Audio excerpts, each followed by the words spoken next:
Vamos abrir as nossas Bíblias em João, capítulo 21, versículo 18. Também vai ser projetado aqui à frente. João 21, 18.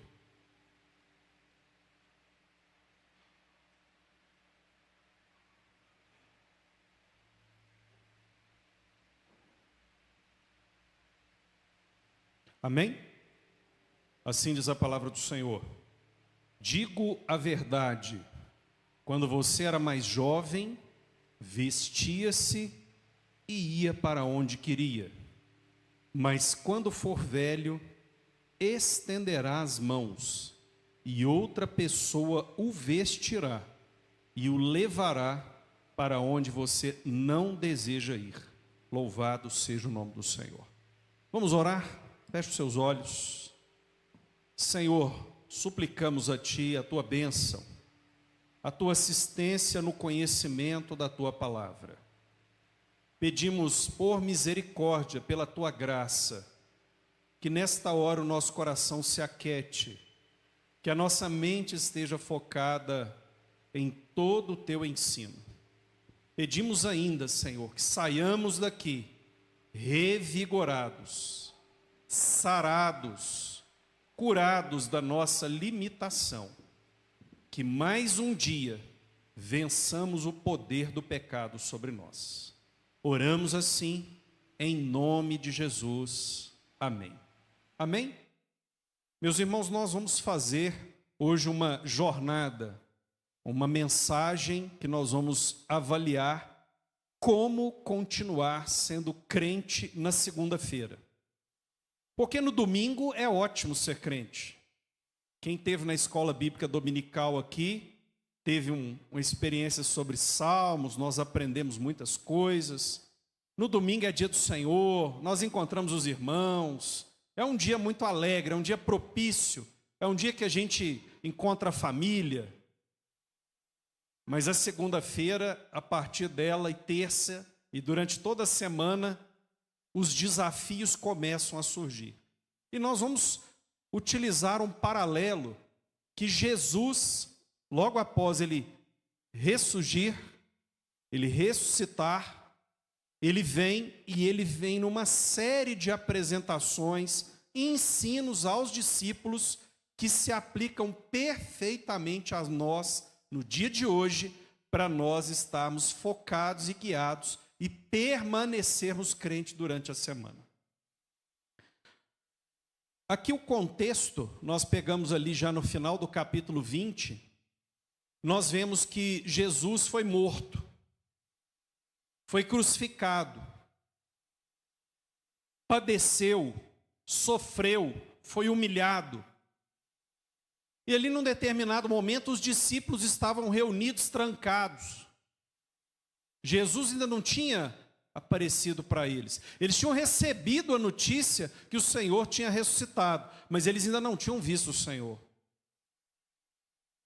Mas nesse momento, por certo, como muitos de nós ficamos, será que esse negócio de ser crente é para valer mesmo? Jesus não era o autor da vida, o todo-poderoso, o soberano? Por que ele então se deixou ser morto, foi enterrado, tinha mais nada? Aqueles discípulos estavam ali, por que ele não se salvou? Aqueles discípulos estavam ali com questionamentos, com perguntas. Será que tudo isso que eu segui, esse Jesus, era de verdade? Era para valer? Será que é isso mesmo? Será que eu não sou uma vergonha? Não são essas perguntas que às vezes nós confrontamos lá fora? Ou até mesmo dentro da igreja? Esse negócio de ser crente é para valer mesmo? Esse negócio de ser crente é só para Deus limitar o que você pode fazer? São perguntas que surgem porque os discípulos ainda não tinham visto, não tinham tido essa experiência. E a pergunta que os discípulos estavam ali, acabou mesmo? Era isso? Nós seguimos esse homem e agora acabou? Será que é isso que a gente sobe também na igreja? Diante das aflições, das lutas, das provas, eu me faço as perguntas: eu estou no caminho certo? É isso mesmo? E aqueles homens estavam com essas perguntas. Mas aqui essa história começa a mudar. E eu vou pedir para os irmãos me acompanhar, João capítulo 20, a partir do versículo 19 até o 23, que a palavra do Senhor vem trazer aqui um dos maiores sinais que nós temos na nossa história, e talvez aquilo que é mais precioso para o cristão servo de Deus. Assim diz o texto: ao cair da tarde daquele primeiro dia da semana, estando os discípulos reunidos a portas trancadas por medo dos judeus, Jesus entrou, pôs-se no meio deles e disse: paz seja com vocês. Tendo dito isto, mostrou-lhe as mãos e o lado. Os discípulos alegraram-se quando viram o Senhor. Novamente, Jesus disse: paz seja com vocês. Assim como o Pai me enviou, eu os envio. E com isso soprou sobre eles e disse: recebam o Espírito Santo. Se perdoarem os pecados de alguém, estarão perdoados. Se não os perdoarem, não estarão perdoados. Louvado seja o nome do Senhor. Meus irmãos, aqui Jesus aparece presencialmente vivo, ressurreto diante dos discípulos. Sabe aquelas dúvidas que tinham antes? Elas acabaram. Num piscar de olhos, Jesus estava presente. Tudo aquilo que Jesus falou que ele era, ele verdadeiramente é. O soberano supremo, o Senhor da vida, aquele que pode restaurar todas as coisas, o verdadeiro rei de Israel. Tudo aquilo que eles estavam naquele momento de dúvida, ali eles foram confrontados com a maior verdade do cristianismo: Jesus Cristo ressuscitou. Naquele momento ali não tinha mais dúvida. Aquele homem foi pregado, aquele homem foi moído, aquele homem foi tratado e humilhado como um ladrão, mas ele subiu ali naquela cruz, mas estava presente deles vivo e poderoso. Aqueles homens confrontaram uma grande realidade, porque eles viram os sinais dos pregos, do lado, de todos os ferimentos, mas eles viram que era o Senhor. E apesar de tudo aquilo, ele estava presente com eles. Aqueles homens não eram mais loucos. Aqueles homens não eram mais uma vergonha. Mas eles agora se sentiram privilegiados. Eles estavam contemplando o autor da vida diante deles. E eles eram os escolhidos para testemunhar deste sinal. Eles estavam ali num momento de dúvida, de aflição, mas ao mesmo tempo de grande felicidade. É verdade, o Salvador está conosco, ele ressuscitou. E naquele momento, Jesus também estabelece para eles a missão. Eles receberam o poder do Espírito Santo, o Consolador, para que eles realizassem a missão. Não era um poder deles, mas era um poder que vinha do céu. E eles estavam agora revestidos para perdão dos pecados. Perdão de pecado, nós já aprendemos aqui. Quem pode dar perdão de pecado? Somente Deus. E agora nós tínhamos encontrado a salvação. Porque a grande prova de que o sacrifício de Jesus foi aceito é que ele ressuscitou. Louvado seja o nome do Senhor. Meus irmãos, qual é a aplicação para nós? Nós estamos no culto no domingo. Qual é a grande verdade que é pregada aqui no domingo? Jesus Cristo não é um livro, não é uma pessoa famosa, não é alguém que escreveu palavras bonitas, não é alguém que foi especial. Jesus Cristo é o soberano, o rei, o filho de Deus. E ele está vivo, e ele governa sobre todas as coisas. Ele é o rei e ele é o soberano. Ele não divide isso, e a glória é dele. E este mundo não pertence ao diabo, mas pertence ao dono do mundo, que é o Senhor Jesus. Louvado seja o nome do Senhor. Meus irmãos, isso nos dá uma segurança muito grande. Porque nós não estamos à mercê de alguém, mas nós estamos nas mãos do Senhor e fomos comprados pelo seu sangue. E ali na cruz do Calvário ele nos resgatou. E aqueles discípulos ali viram isso, porque testemunharam o poder da ressurreição de Jesus diante deles. Meus irmãos, o culto não é mais um momento, é um testemunho vivo de que esse Jesus está aqui. E todo pregador que sobe aqui, ele anuncia esta grande vitória, porque Jesus é o grande herói, é o único herói, porque é Ele quem ressuscitou, não tem outro. Não tem outra esperança, não tem outro caminho, não tem outra porta, é Ele. O culto é isso. Você ouve todo dia lá fora vários caminhos, vários heróis, vários salvadores da pátria, mas aqui neste lugar nós pregamos a única verdade, e aqueles discípulos contemplaram que Jesus é o único que ressuscitou, está vivo e governa sobre todas as coisas. Importante você entender que o culto, não tem culto ruim.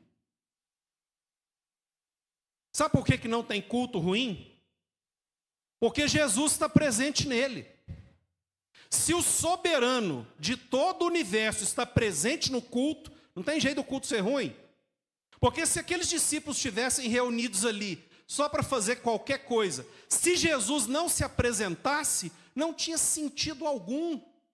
Mas o culto é o lugar onde Jesus se apresenta. É onde realiza o milagre. É onde Ele fala com você e comigo. É onde opera sinais. É onde Ele restaura famílias. É onde Ele estabelece todas as coisas para a honra e glória do seu nome. E tem uma outra coisa. Quando você sobe para o culto e você vai embora, que você não sente que você teve nada, é porque talvez você subiu à igreja esperando um serviço espiritual. Sabe o serviço espiritual? Eu vou para a igreja, agora eu vou entrar lá, tomar, eu vou sair de lá muito bem, porque vai ter uma música, vai ter algo, eu vou ver um irmão, porque vai ter isso. Não, meu irmão. Você sabe por que nós subimos na igreja? Porque nós subimos porque Jesus está aqui. O soberano está aqui. É por isso que eu estou, para glorificar o nome dEle. Porque a bênção Ele já me deu, eu já fui salvo. Ele já me alcançou. Eu estava condenado, mas Ele um dia falou assim: vem, eu escolhi você. Sobe aqui. Fica comigo. Assenta na minha mesa. Eu cuido de você. Eu sou zeloso, eu sou o seu pai. Eu sou aquele que sabe de todas as coisas na sua vida. O culto é isso. O culto não é um serviço, não é um irmão que vai te apoiar, mas é o poder de Deus que vai operar sobre a sua vida. Ali não tinha outro recurso. Jesus falou: recebam o Espírito Santo, recebam o poder de Deus. Era isso que Jesus deu para eles. O culto, meus irmãos, é a celebração desta grande vitória. Jesus está vivo. E Ele ressuscitou. Louvado seja o nome do Senhor. Mas muito bem. Não estamos falando de ser crente na segunda. O culto foi uma bênção. Palavra, louvor, os irmãos, assistência. Depois do culto foi até para comer um pastel. Foi bom demais. Que delícia. Mas aí passa a semana. E aí na segunda-feira, na terça, na quarta, na quinta, a gente esquece como é que foi o culto. Não sei se esse culto foi tão bom assim. E aí nós temos um texto, e Jesus aqui fala sobre Tomé. Vamos ler o texto? João 20, de 24 a 29. Tomé, chamado Dídimo, um dos 12, não estava com os discípulos quando Jesus apareceu. Os outros discípulos lhe disseram: vimos o Senhor. Mas ele lhes disse: se eu não vir as marcas dos pregos nas suas mãos, não colocar o meu dedo onde estavam os pregos, e não puser a minha mão no seu lado, não crerei. Uma semana mais tarde, seus discípulos estavam outra vez ali, Tomé com eles. Apesar de estarem trancadas as portas, Jesus entrou, pôs-se no meio deles e disse: paz seja com vocês. E Jesus disse a Tomé: coloque o seu dedo aqui, veja as minhas mãos, estenda a mão e coloque no meu lado. Pare de duvidar e creia. Disse-lhe Tomé: Senhor meu e Deus meu. Então Jesus lhe disse: porque me viu, você creu? Felizes os que não viram e creram. Louvado seja o nome do Senhor. De novo, Jesus se apresenta no meio dos discípulos, mas Tomé ainda com dúvida. Tomé não creu nos irmãos dele, que estavam lá e viram Jesus e testemunharam. Tomé andou com eles, viu os milagres de Jesus, e ele não creu. E ali, num determinado momento, ele olha e fala assim: para eu crer nisso, eu tenho que tocar na verdade. E meus irmãos, sabe o que Deus fez? Deus nos deu o próprio Filho encarnado, para que nós tocássemos na palavra da vida e crescêssemos em todo o projeto de Deus para nós. Deus não poupou nenhum sacrifício, nenhuma prova, nenhum sinal, nada para que nós creiamos nesta verdade. Eu falei isso com os irmãos. O nosso planeta na foto, né, quando a gente tira uma foto do nosso planeta na Via Láctea, ela é só uma poeira. Nós somos o que então? Se o nosso planeta é uma poeira, nós não somos nem poeira. Mas o soberano supremo, o todo-poderoso, o que mede a água do mar com a palma da mão, ele fala assim: eu amo esse povo. Eu vou salvá-los, eu vou me fazer como eles, para que eles vejam a minha palavra da verdade. Sabe o que aconteceu? Jesus não fugiu. Jesus viu que Tomé tinha aquela incredulidade, chamou: vem cá, Tomé, vem cá para você ver o que está acontecendo. E nessa noite, o Senhor está chamando eu e você para ver este milagre, este poder que Ele tem feito em nosso meio. Esta palavra que é pregada, esta verdade que é anunciada, esse rumo, esse sinal, esse caminho que o Senhor tem nos dado. Tomé, quando ele percebeu, ele pediu: Senhor, meu e Deus meu. Ele arrependeu, ele olhou e falou assim: esse é o meu Senhor, esse é o meu soberano. É verdade isso que está acontecendo. E você subiu aqui como você tem sempre subido, em algum culto ou outro. Mas será que isso é para valer mesmo? Será que a minha vida agora vai ser assim? E sabe que o próprio Jesus, Ele não mandou outra pessoa não. Ele se apresenta a você e a mim todos os dias, para que nós nos lembremos de quem nós somos, para onde nós vamos e qual é o sentido da nossa vida. Ele não manda recado, Ele mesmo cuida de nós. Cada cabelo da nossa cabeça está contado pela soberania e o poder desse Deus que nós cremos. Louvado seja o nome do Senhor. Ah, mas tem problema? Tomé duvidar? Não. Todo servo que está no caminho, ele fica se medindo. Será que eu estou nesse caminho mesmo? Porque sabe de uma coisa, meu irmão? Quem é do mundo não está preocupado se está no caminho certo.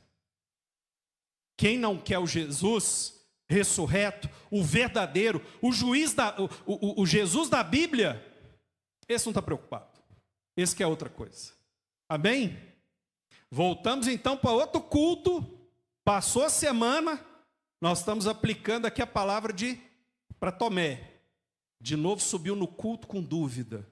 E Jesus vem, se apresenta e sara aquela dúvida de Tomé. Vamos mais um pouquinho? Agora chegou a hora do trabalho. Nós temos que trabalhar e aí aperta. Vamos ver aqui, vamos ler só um pedaço. João 21, a partir do verso 1.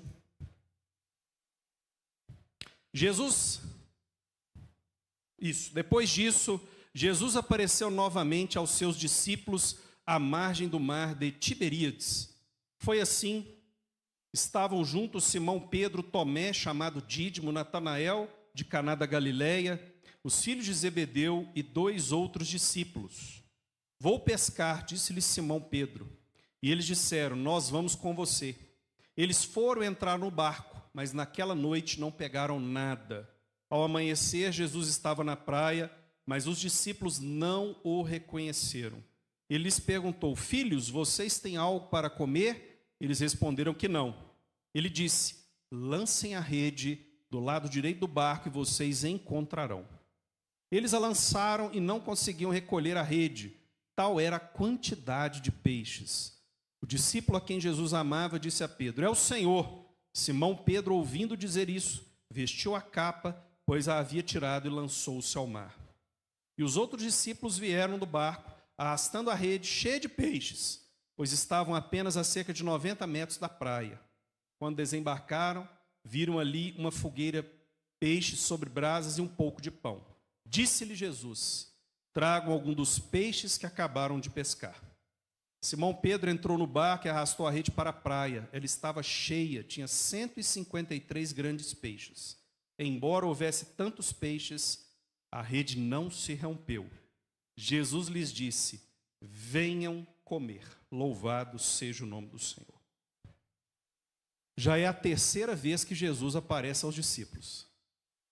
Jesus está incansável em fazer a prova de que Ele é quem Ele diz ser, o Rei e soberano sobre todas as coisas. Mas aqui Jesus vai visitar os discípulos num momento de trabalho. Assim como o Senhor faz conosco. Nós temos que ganhar o nosso pão. Nós temos que trabalhar. Nós temos as angústias da conquista do nosso pão. Isso é culpa nossa, nós conquistamos isso lá no Éden. Mas Jesus está ali no meio deles e dá uma determinada ordem. Olha, presta atenção, vai ser aqui. E aí, eles conseguem pegar vários peixes, eles não tinham conseguido pegar nada. Mesmo que aqueles irmãos fossem pescadores experientes. Pelo menos Pedro, nós já vimos vários episódios de Pedro, que ele era um pescador experiente, mas ele não conseguiu pegar nada. Mas será que Jesus foi ali para resolver um problema de peixe? Será que era isso que Jesus foi ali resolver? Meus irmãos, o Senhor foi ali naquele lugar, porque eles estavam preocupados, aflitos, angustiados, mas Jesus queria que eles estivessem em comunhão com o Senhor Jesus. Vem cá, senta aqui comigo. Vem de novo, presta atenção. Eu sou o soberano, eu ressuscitei, eu tenho a mensagem mais importante do mundo, eu tenho o evangelho para a sua vida, eu tenho sinais, prodígios, eu tenho a liberdade do pecado que você hoje está preso. Jesus estava chamando aqueles discípulos. E aqui eu quero registrar, não que o Senhor não possa operar em favor do nosso trabalho, viu, meus irmãos? Jesus pode fazer o que Ele quiser. Ele é o soberano. E Ele opera muito. E Ele nos prospera muito. E Ele nos ajuda muito. Mas o objetivo de Jesus não é nos fazer ricos. O objetivo de Jesus é fazer com que estejamos em comunhão com Ele. Esse é o objetivo. E o Senhor foi ali para lembrar os discípulos disso. E você está lá no seu trabalho angustiado. O que vai ser de mim? O que vai acontecer? Ali naquele lugar é onde você ora, clama e vem o recurso. E nós somos cheios do Espírito Santo. E nós lembramos, fomos comprados pelo que há de mais precioso no universo, que é o sangue de Jesus. Eu sou filho de Deus. Eu testemunho uma verdade. Jesus me comprou, venceu as batalhas. Eu sou mais que vencedor. Eu sou aquele que carrega a luz do mundo. Eu vou passar dificuldade. Jesus falou ali em João 17: não os tireis do mundo, mas livrá-os do mal. Nós estamos aqui para testemunhar. Jesus não abreviou a missão dele. Ele foi até o fim, até na cruz, e ele disse: agora está consumado. Nós vamos trabalhar da mesma forma. Meus irmãos, terceira vez, já foi no culto, já foi no outro culto, e agora no trabalho. Essa vida de crente não é fácil não, hein? Mas temos mais ensino do Senhor. É mais? Vamos ler texto seguinte, João 21, 15, 19. Depois de comerem, Jesus perguntou a Simão Pedro: Simão, filho de João, você me ama mais do que estes? Disse ele: sim, Senhor, tu sabes que eu te amo. Disse Jesus: cuide dos meus cordeiros. Novamente Jesus disse: Simão, filho de João, você me ama? Ele respondeu: sim, Senhor, tu sabes que eu te amo. Disse Jesus: pastoreia as minhas ovelhas. Pela terceira vez ele lhe disse: Simão, filho de João, você me ama? Pedro ficou magoado por Jesus lhe ter perguntado pela terceira vez: você me ama? Ele disse: Senhor, tu sabes todas as coisas e sabes que te amo. Disse-lhe Jesus: cuide das minhas ovelhas. Digo a verdade, quando você era mais jovem, vestia-se e ia para onde queria. Mas quando for velho, estenderá as mãos e outra pessoa o vestirá e o levará para onde você não deseja ir. Louvado seja o nome do Senhor. Pedro estava trabalhando, Jesus teve que ir lá chamar a atenção dele. Pedro, comunhão comigo, comunhão com o propósito. Mas sabe o que Jesus estava ali chamando Pedro? Pedro foi chamado para uma missão. Pedro não era uma pessoa comum. Ele foi chamado para realizar um ministério. Ele foi chamado com um propósito. E Jesus se apresenta a ele ali e fala assim: Pedro, você conheceu a minha verdade, não conheceu? Você entendeu essa verdade. Você percebeu isso, você viveu isso. Isso entrou em você. O que você tem que fazer agora, Pedro? Cuidar das minhas ovelhas. E ali Pedro ainda estava entendendo tudo que estava acontecendo. Um homem simples, mas por certo um homem que foi muito usado pelo Senhor. Mas meus caros, e aqui eu quero deter um pouquinho mais. Por que Jesus nos chamou? Por que Ele nos convocou? Por que nós estamos na igreja? Por que nós somos crentes? E qual é o elemento que faz com que eu permaneça crente durante a semana? Eu sou conduzido pelo Espírito Santo. Mas como é que eu sou conduzido pelo Espírito Santo? Como é que eu encontro o Espírito Santo? Oração, jejum, leitura da palavra, louvor, culto em casa, pequeno grupo, reunião de jovens, reunião de adolescentes, reunião de senhoras, reunião dos homens, a forja. Eu encontro o Espírito Santo aí. Mas como é que eu exerço essa função que Jesus nos deu.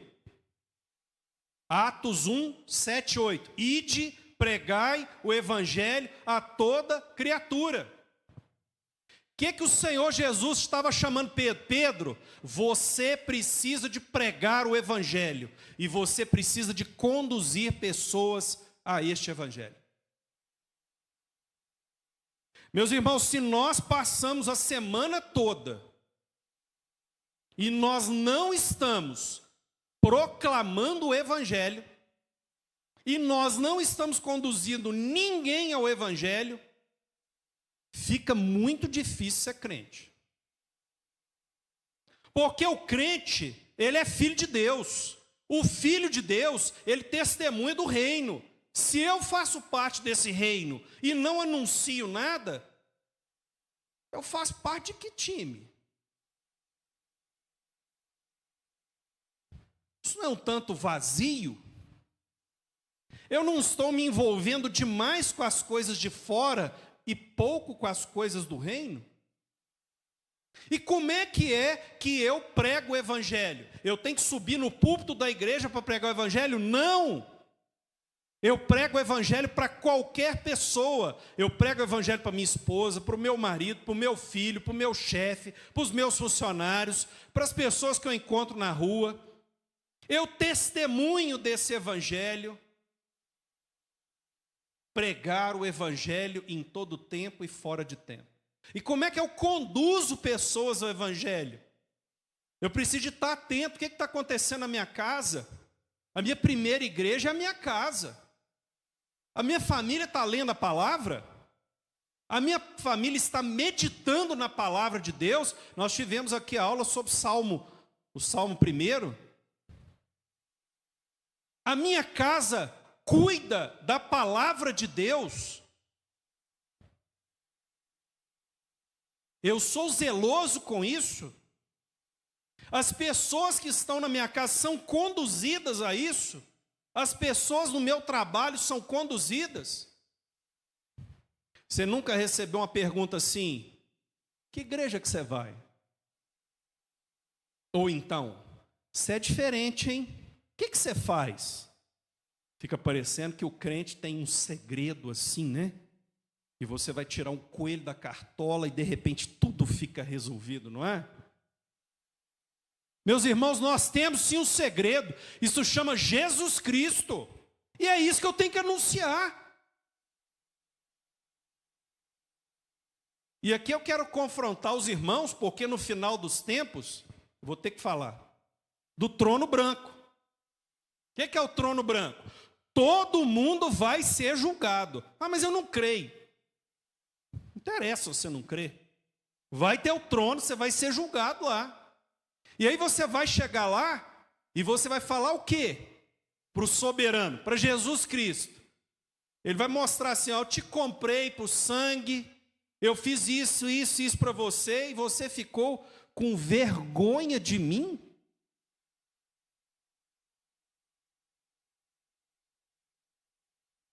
Tem gente que não carrega nem a Bíblia. Tem gente que fica preocupado de orar. Mas se um muçulmano, com todo respeito aos muçulmanos, estende um tapete e ajoelha, todo mundo fica preocupado. Olha, ele é zeloso. Por que o crente não é? Por que nós não somos intrépidos, corajosos, ousados, destemidos para anunciar essa mensagem, que é a mensagem verdadeira, que é o poder? E é isso que Jesus vai ali e dá uma chacoalhada em Pedro e fala assim: Pedro, sua missão é pregar o evangelho e levar o evangelho a todas as criaturas. Meus irmãos, nós precisamos de pôr isso em ordem. Isso é muito sério. Passar a semana toda sem pregar o evangelho para ninguém, sem testemunhar do evangelho para ninguém, sem conduzir ninguém ao evangelho, é muito difícil passar a semana. Muito difícil.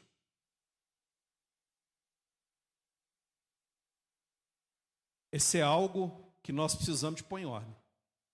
É fácil levar alguém ao evangelho? É fácil? Não é. Levar os filhos ao evangelho. Casal que não é da igreja. Difícil.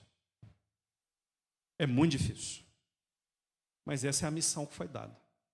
Jesus, ele veio, trouxe a mensagem e ele estava tão convicto e tão focado nessa mensagem que sabe o que ele fez? Ele foi pregado numa cruz e morto, porque essa mensagem chegasse hoje para mim e para você. Olha só.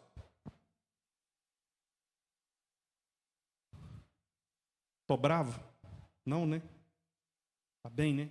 Ó, mais um pouquinho? É porque às vezes eu faço assim para vocês não dormirem. Chegando ao fim, vamos ler mais um texto, João 21, de 20 a 23. A última etapa para você resolver o problema da sua semana. Pedro voltou-se e viu que o discípulo a quem Jesus amava o seguia. Este era o que estivera ao lado de Jesus durante a ceia e perguntara: Senhor, quem te irá trair? Quando Pedro viu, perguntou: Senhor, e quanto a ele? Respondeu Jesus: se eu quiser que ele permaneça vivo até que eu volte, o que te importa? Quanto a você, siga-me. Pedro aqui estava preocupado com o que ia acontecer com João. E Jesus fala assim: o que te importa o que vai acontecer com João, se eu sou soberano e sobre a vida de João vai acontecer o que eu quero. E se eu quiser que João viva mais que você, ou tenha outra experiência maior que você, Pedro, o que você tem com isso? E meus irmãos, sabe o que isso significa? Nós ficamos muito preocupados com as coisas que estão fora da nossa vida. Fora da nossa vida. Nós estamos vendo o que está acontecendo com os outros. Às vezes com irmãos da igreja. Às vezes com atividades da igreja. Com funções da igreja. Com pessoas que são usadas na igreja. Com outras pessoas de outras igrejas lá fora. Menos com aquilo que nós temos que cuidar. O que nós temos que cuidar? Da nossa vida. Nós estamos realmente dedicados. E aí nós começamos a olhar para as outras pessoas e falar assim: será que esse Deus é justo mesmo? Tem um salmo de Asaf que ele fala isso, né? Asaf olhava e falava assim: Deus, que é isso? O ímpio não fica nem doente, nem gripado. Eu estou aqui, ó, me arrastando. E Asaf fala assim: mas eu vi o fim deles, e isso é terrível. Um homem que era responsável pelo louvor de Israel. Um homem que tinha experiência com Deus. Não era uma pessoa qualquer, não. Mas meu irmão, minha irmã, você fica preocupado com o que está acontecendo com as outras pessoas, e isso vem trazendo a angústia, a aflição ao seu coração. E ali o Senhor fala: isso não é assunto para você resolver. Sabe por que não é, meus irmãos? Hoje de manhã nós tivemos aqui aula sobre o Salmo de número 2, onde as nações ficam tramando contra Deus, como se isso fosse possível.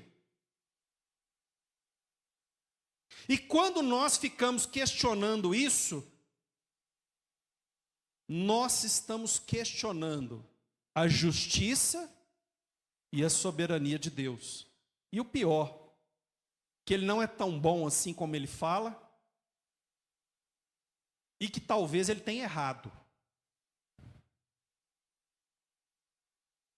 Será que esse é o caminho? Será que eu não devo olhar para a minha vida e falar assim: Senhor, o que está de errado é comigo? Por que eu não estou entendendo o que o Senhor está falando?